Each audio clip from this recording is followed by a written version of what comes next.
Hello! Добре дошли в един леко позакъснял обзор на книгите, които прочетох през месец септември. За тези, които са тук за пръв път, приятно ми е, аз съм Теди, добре дошли на всички. А хората от вас, които вече са гледали някои от видеята ми, знаят, че в края на всяко видео ви моля да ми препоръчате някоя книга, която е любима на вас или пък смятате, че на мен ще ми хареса. И аз много старателно си записвам всяко едно ваше предложение. Септември беше месецът, който си избрах да чета само единствено книги, които са препоръчани в коментарите на видеята. И хора, адски съм благодарна. Има книги, които виждам заглавието, автора, чета анотацията и съм... Да, това ще е за мен. Това е за мен, сигурна съм. Единственото, за което ме е яд, е, че нямам достатъчно време и възможност да прочита всичките едновременно, но малко по малко се надявам да наваксам с всички предложения. В крайна сметка, статистиката показва, че през месец септември успях да се отбележа с 5 книги, като първоначалната идея отново беше да са 5, обаче последната да е терапията, но така се получи, че до нея не можах да стигна. Въпреки това имам 5-та книга, която не е препоръка, но пък ми беше под ръка и затова я прочетох. Тя е много кратка, ще чуете и за нея. Две от книгите ги две от книгите ги слушах, а останалите 3 ги четох. Останалите 4 книги си ги избирах изцяло на случайен принцип. И след като вече ги бях прочела, видях, че 2 от тях всъщност са ми препоръки от Мария Янкулова. Да, може би щеше да е по-готино всяка книга да е от различен човек, но така се е случвало, пък и двете книги са страхотни. Сигурна съм, че ако сте ги чели, ще разберете, или пък ако ги прочетете в бъдеще и на вас много ще ви харесат. Мария, толкова съм ти благодарна, нямаш идея колко съм ти благодарна. И преди да започна по същество, искам отново да благодаря на всеки, който е отделил време да ми даде препоръка или просто да ми напише нещо. Чета всичко, дори да не е веднага, ще го прочета в последствие. И това, че си обсъждаме книги, ми е основната мотивация да стартирам канала и да продължавам да качвам видеа тук. Така че много благодаря. Напомням на вас, които не сте абонирани, че можете да го направите, ако разбира се искате да ме подкрепите и също така може да харесате това видео.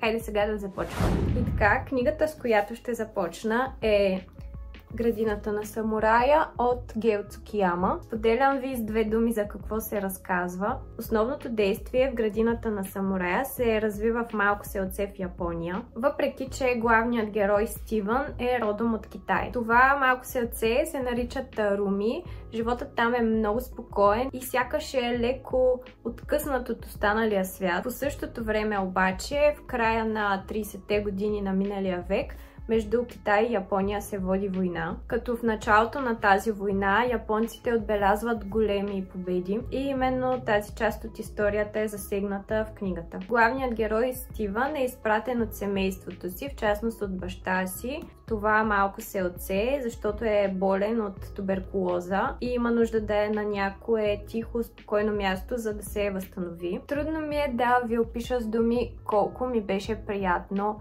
да прочета тази книга. Просто това наричам аз истински релакс. Смятам да не ви споделям повече относно сюжета, защото така или иначе не се случват много неща. Обаче напълно гарантирам, че това не я прави скучна. Едно от нещата относно тази книга, които много ме грабнаха, беше персоналната история на всеки един от героите. Те са индивидуални, интересни, много интересни и пътищата на всеки от тях е осеян с най-различни премеждия. Може би нещото, което най-много обожавам в Градината на самурая е колко спокоен те кара да се чувстваш докато четеш. Сядаш си на някое удобно място вкъщи, може би с някаква хубава топла напитка в ръка, например след дълъг работен ден, и това е такъв релакс. Такова спокойствие няма. Може би това я прави подходяща за есенния сезон, не знам, maybe. Между другото, издадена от Бениториал и е много красива. Вижте. Имаме и в кой сезон се развива действието. Ето тук е лято, например. Общо взето близо 400 страници изящество. Освен това, отношението на японците към живота е нещо, което мен винаги ме изумява. Този начин, по който приемат трудностите и се умяват да останат в мир със себе си и някак да продължат напред с достоинство. Това го казвам, може би, не само на база тази книга, а и на база други, които съм чела в миналото. Ако търсите повече действие, повече екшън, вероятно това не е точно вашата книга, но пък ако ви се чете нещо по-финно, деликатно, нещо с по-бавно развиващо се действие, в същото време много красиво, то тогава Градината на самурая определено е за вас. Препоръчвам ви я и се надявам, ако решите да я прочетете, да й се насладите точно по начина, по който аз го направих. Така, следващата книга, за която ще си поговорим, е именно Пратеник на полумесеца на Йоана Вълчева. И нека ви споделя как започна всичко. Коментарът с препоръка беше следния. Той е от Хриси, която казва: препоръчвам ти моята любима книга, а именно Пратеник на полумесеца на Йоана Вълчева. Повече от 2 години не съм намерила книга, която толкова да ме жегва. Това е много силно изказване и нямаше как да не обърна внимание след този коментар. Прочетох анотацията в този момент и си казах: да, определено трябва да прочета тази книга. Главната тема е за тероризма, много важна и актуална тема, така че с огромен интерес захванах книгата и може би с прекалено големи очаквания. Искам от сега да си кажа, че книгата по-скоро не ми хареса, не че нямаше много хубави неща в нея, имаше естествено, но генерално не ми хареса и се надявам Хриси да не ми се обиди по никакъв начин. Сигурна съм, че мои любими книги също не се харесват на адски много хора, така че аз съм окей с това. Надявам се и Хриси да е по начина, по който е написала коментара. Оставам с впечатление, че е много интелигентна и адекватна. И това ме кара да мисля, че няма да ми се обиди. Все пак това изобщо не е нищо лично. Не е лично към авторката, просто не ме хвана, може би не беше подходящия момент, не беше моята книга. Историята започва в един влак, който пътува за Болония. В него пътува журналистката Леонора, заедно с 5-годишния си син. Книгата започва много ударно, директно с атентат във влака. Ако ще я четете, имайте предвид, че историята е сурова, не са ни спестени сцени на насилие. Главният мъжки персонаж се казва Али, той е терорист, който е извършил наистина покъртителни неща, но малко по малко ни се разкрива неговата история и всъщност разбираме какви са причините да се стигне до там, Али да стане част от терористична организация. Наистина не съм сигурна как да продължа ревюто си, понеже не желая да обиждам никой от феновете на книгата в никакъв случай, напротив. Напълно разбирам, че тя си има много достоинства и е нормално да има много фенове, това е супер, но просто не ми се иска да губя свободата си на това да изразявам искрено мнението си, понеже аз много лесно мога да изляза и да кажа: да, беше супер, много ми хареса, и по този начин да се опитвам едва ли не да се харесам на всички, но това не е идеята. Идеята ми е всеки да може да си изразява мнението в моя канал, в коментарите, и това да е напълно окей, и тук да няма хора, които приемат лично тези неща, защото те със сигурност не са лични. Ако сте гледали и други мои видеа, вероятно знаете, че автентичността на персонажите е нещо, което на мен ми е много важно и което го търся навсякъде. Бих казала, че героите не ми харесаха. Нямаше нито един герой, който да ме накара наистина да ми пука за него. Не съм по любовните истории по принцип, но оценявам със сигурност, когато има добра любовна история в книгите. Тук отново не ми хареса, беше ми повърхностно и някак много очаквано. Изобщо не успях да се свържа с героите, нито да им съчувствам, нито да се радвам с тях. Нищо. Цялостното ми усещане след прочитането на книгата беше окей. Видях в Goodreads, че 216 от 291 човека по тогавашна информация, сега може и да е малко по-различна статистиката, са дали 5 звезди на книгата. Тоест тази книга масово, почти на 100% е оценена с 5 звезди, което е супер впечатляващо. И да, аз лично не ви я препоръчвам, но все пак числата са си числа и показват колко харесвана е тази книга. И това, че на някаква си Теодора не я харесала, изобщо не трябва да ви показва това. Очевидно е, че повечето хора я смятат за много добра, така че ако темата за тероризма ви е интересна, можете да си я прочетете съвсем спокойно според мен. Мисля, че дойде времето на черешката на тортата в днешното видео, а това е именно Отлъчване на Николай Терзийски. Първо, Мария, ще съм ти благодарна до края на живота си, че ми подари това преживяване. Четейки две твои препоръки една след друга, които толкова много ми харесаха, вече се чувствам емоционално обвързана с теб, нищо, че дори не се познаваме лично. Нека да започна така. Това не е просто някаква си книга, това е истински шедьовър. Гигантски, къртовски труд да се напише. Дълга е близо 500 страници, има адски много герои, всеки от тях със своята собствена неистово тежка и безкрайно интересна история. Сега ми хрумва едно нещо, което по принцип не харесвам в книгите и знам, че доста хора също не харесват. Това е, че главите са много дълги и буквално нямаме празни страници, което прави книгата малко бавна за четене. Аз предпочитам главите да са по-кратки, за да мога да си отдъхвам малко между тях. Тук го нямаме това нещо, може би това е единствения минус, но ви гарантирам, че ако я започнете, тотално ще забравите за това, защото просто отгръщаш и искаш още и още от нея. Също така имаме кръгова композиция, започва се с едно нещо, след малко ще вляза в детайли, минава се през целия цикъл и действието завършва там, откъдето всичко е започнало. Персонажите са от 8 на брой поколения и по тази причина се минава през различни части от българската история. Засегнати са много важни исторически събития и то по такъв начин, че четеш и си казваш, авторът е мой съвременник. Не, това не е възможно. Този човек е живял още преди освобождението, сигурна съм. Защо се казва отлъчване? Отлъчването е нещо, което съпровожда всеки един от героите, но в същото време може да се открие и на много други нива. Не съм сигурна как да се изразя, така че да няма спойлери. Например, има една гора, която върви като мотив през цялата книга и така също е свързана с елемента на отлъчване. Освен това, една от главите е свързана с Македония и четейки тази глава толкова силно оставаш с усещането за отлъчване и то на една голяма група хора. Искам да си призная, че малко поревах още преди 100-ната страница, понеже самите глави са имена на герои. Ето първата глава е Самуил, втората е Янкул и във всяка глава се разказва историята на дадения герой. Ако имате колебания дали да прочетете книгата, ви препоръчвам само да опитате с първата, с историята на Самуил и съм сигурна, че ще ви остави впечатление. Още от нея си личи за колко силна книга става въпрос.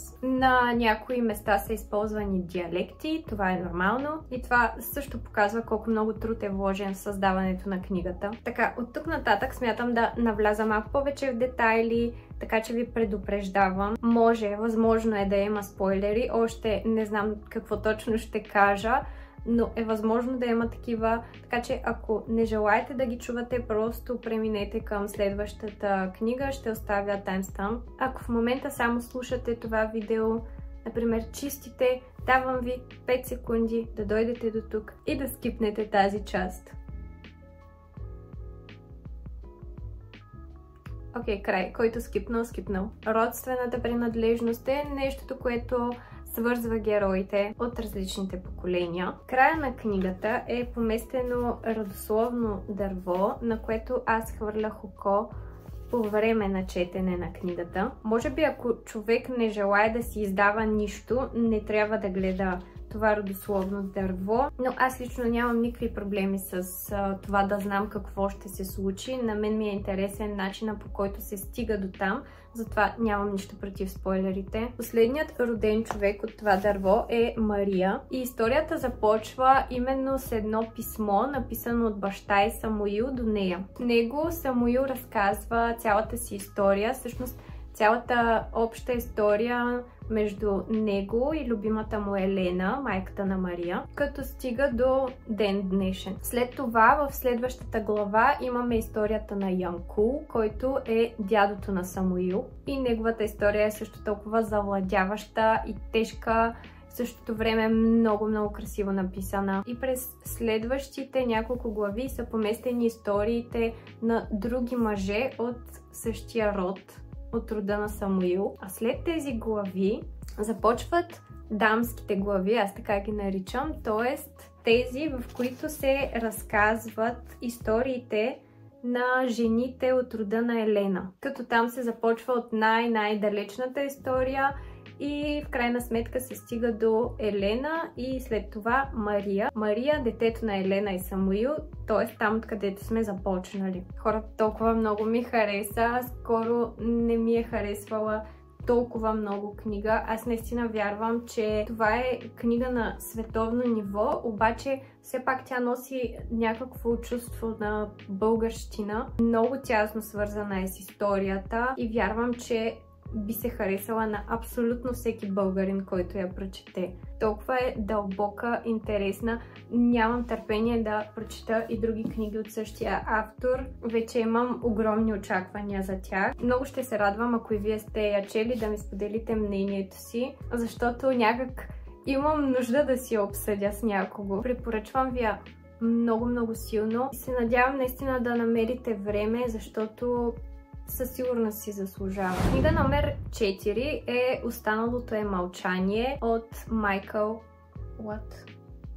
Алекс Майкълидис. Слушах я в Storytel. Това е коментарът, който ме отведе при тази книга. И понеже ми е препоръчана по повод АНАО, ще си позволя да сравня двете книги. Имайте предвид, че аз може би не съм чела кой знае колко добри трилъри и съответно летвата при мен не е много висока. Забелязах, че мои колеги буктюбъри имат своите критики относно този трилър. Разбирам защо са си формирали мнението, което имат. И все пак бих казала, че на мен книгата генерално ми хареса. Не знам, може би точно в този момент, в който я четох, съм имала нужда от нещо по-лекичко и за това ми хареса. Може би е това. Бях и на почивка. Не съм я чела, слушах я. Бях и на почивка, докато я слушах. Това може би също една идея е допринесло за позитивното ми ревю. Та така де все тая, нека да започваме с сравнението на Останалото е мълчание с Ана О. Първо, авторите и на двете книги са от Великобритания. И в двете книги имаме подобна история, т.е.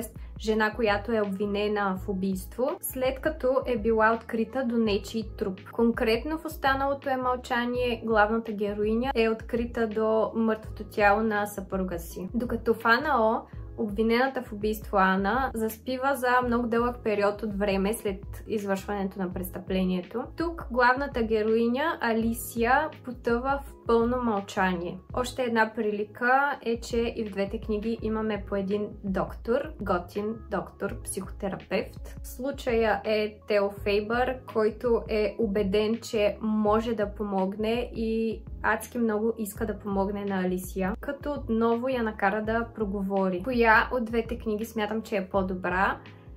Според мен много си приличат. Може би Ана О е една идея по-тежка, по-заплетена. Тук в Останалото е мълчание бих казала, че финалът беше предвидим, доста предвидим беше, но пък генерално книгата, на която се насладих повече, беше тази. Питате ме защо?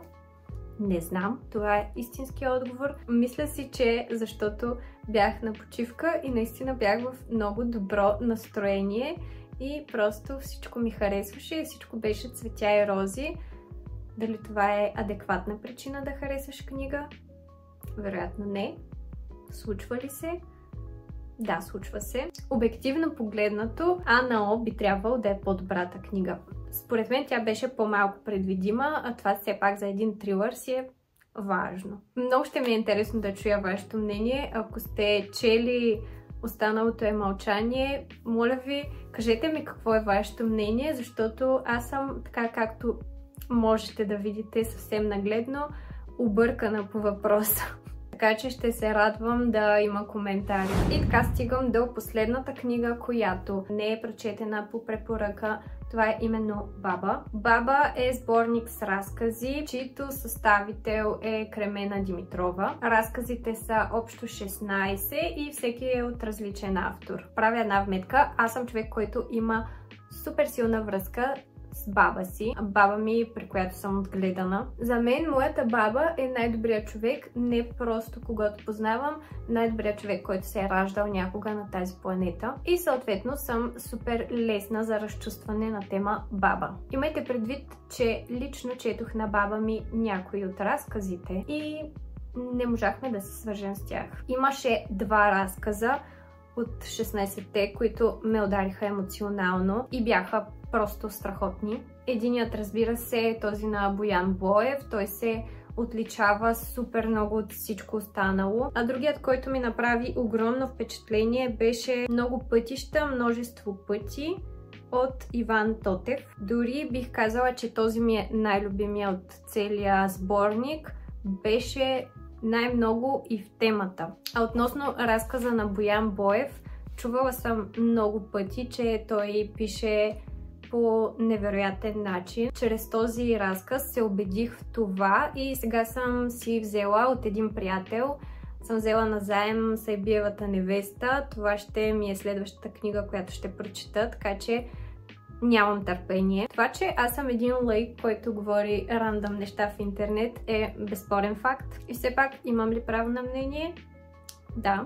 Генерално сборникът Баба не ми хареса. Изключвам тези два разказа. Те бяха страхотни, чудесни. Не ми хареса просто защото може би имах други очаквания. Аз наистина очаквах да усетя тази връзка с баба, с бабата, която аз имам с моята баба и не успях и не бих казала, че е нещо, което ви препоръчвам и се извинявам на авторите. Сигурна съм, че имате аудитория, която харесва вашите разкази.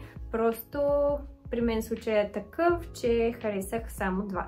Нали искате да сме честни? Ето, честна съм. Това ми е мнението. Ако искате да поспорим, заповядайте в коментарите. На линия съм. Няма никакви проблеми. Това беше днешното видео.